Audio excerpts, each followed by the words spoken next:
Our Chaos Dwarf Warriors, any good in patch 6.1. It's been a while since this channel did Chaos Dwarf content, and since CA has seen fit to give an injection of love and magma, it's time to revisit some stuff in a new light. That, and I wasn't sure what else to focus on yet after the big patch, so let's start small. Yes, I just ducked an axe. You're welcome. Recruited for 600 gold and 150 upkeep, but being limited in campaign by unit caps. On Ultra scale, this gets you 100 entities with 8,200 health between them, which is 400 more than before, and this is the only direct patch change. Armor is 85 with silver quality shields blocking 55% of small arms fire from the front. The unit has 15% base fire resistance, so Lava Spider Archer Riders will aggrieve them a little less. Note for those unfamiliar, they don't get big spell resistance like regular dwarfs because the race can access magic, but that's at the start with no campaign trickery. Leadership of 70 is not nearly as good as you'd prefer, but is acceptable. Speed 28 and charge speed 37 are what we'd expect, with the armor weighing them down like Chaos Warriors. Melee attack begins at 30 with an attack interval of 4.3, which is a bit above the median but matches old standbys like Empire Swordsman. There is no splash damage. Melee defense begins at 44, weapon strength starts at 34, split between base 25 and armor piercing 9. Charge bonus is 12 and mass is 150. The Empire Swordsman median is base 21 and AP 7, so these warriors have more bite, despite having a defensive tilt to the stats. This unit can hide in forest, has the Contempt attribute so only cares if fellow Chaos Dwarfs flee, and in this case has charge defense versus large, so cavalry charges will be stopped cold if braced and struck from the front. The Great Weapons version is recruited for 650 gold and 162 upkeep. Vast swaths of people religiously avoid Great Weapons variants, but they can be useful.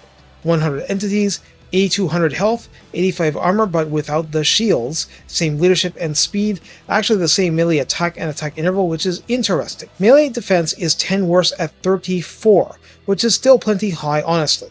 Weapon strength mutates to 38, split between base 10 and armor piercing 28, charge bonus becomes a greenskins like 18, and mass is 150 again. The Great Weapons version has no charge defense versus large as you might expect. In the redline skills, Black Shard Bulwark at 3 pips adds plus 12 armor and plus 6 melee attack. This is notable for shoring up melee attack, but leaving melee defense completely untouched. And armor is certainly helpful against non-heavy armor-piercing melee foes, but won't be much help against trolls per se. Marshaled Military grants Rick 7 warriors plus 5 melee attack, plus 5 melee defense, and 15% spell resistance if you were wondering where some of that was hiding. These are simple and welcome boosts. The tech tree has surprisingly little because a lot of the power of the faction is in armaments upgrades. The Call to War, a tech you can get right away at the start of the game, grants plus 6 leadership and plus 4 melee defense, and varied training reduces recruitment and armament upgrade costs by 10% and grants plus 1 recruit rank. There are sources of another plus 3 recruit rank for all units in the tree, of which part is martial training, plus 1 recruit rank, and plus 10% unit experience gain. So, speaking of Manufactory upgrades, what about that?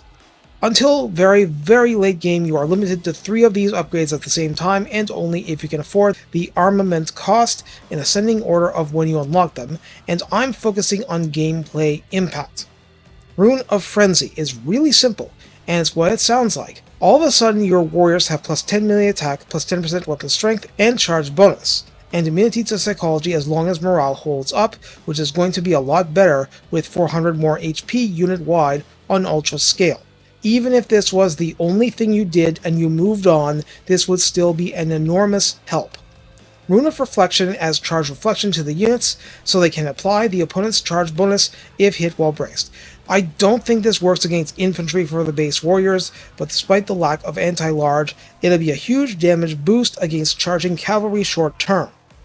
Bound Resilience Demon grants spell resistance 25%, and this is cumulative with a rank 7 redline skill. If magic is your bugbear, this is your crossbow to snipe that bugbear in the eye. Glittering Scales acts as if you could equip the armor giving that passive to the unit. This means minus 5 melee attack to enemy units within the effect range. That helps not just warriors, but anyone else around them.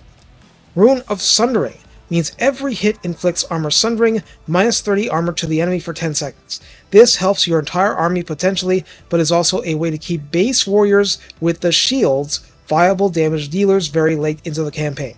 Rune of Immunity goes the other way, and makes your warriors immune to contact effects, like poison and armor sundering. Rune of Resistance grants physical resistance 10%, and on an armored unit like this, they'll become obscenely tanky if fighting ipso facto mundane units.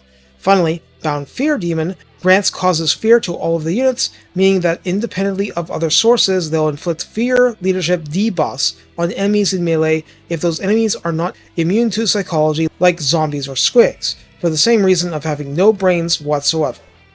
Of these, I have personally leaned on Frenzy as a must-have, Sundering as something I badly want, and the rest mattering when I am eyeing a very particular enemy to fight.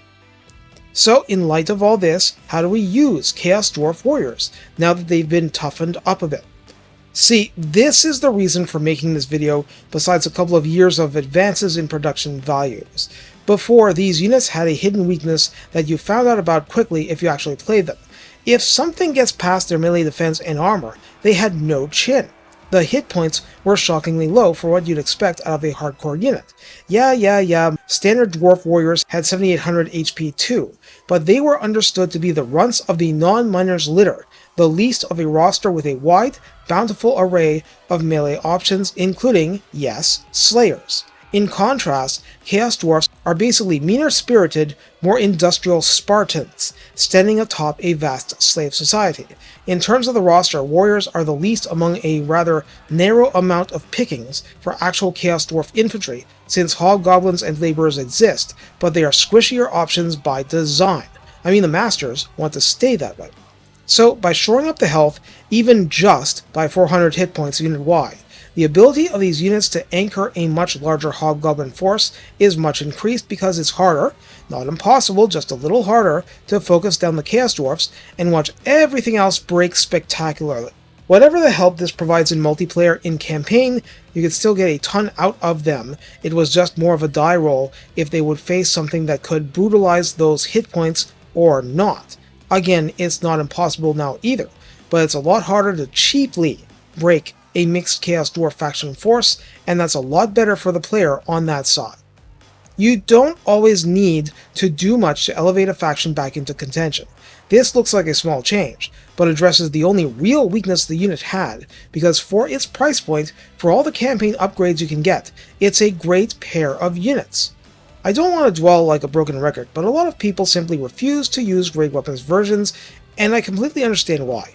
As a practical matter, it comes down to whether you'll fight a lot of ranged or not. Even green skins tend to have a lot more range than Chaos factions. It depends what you're fighting. That's basically the whole story.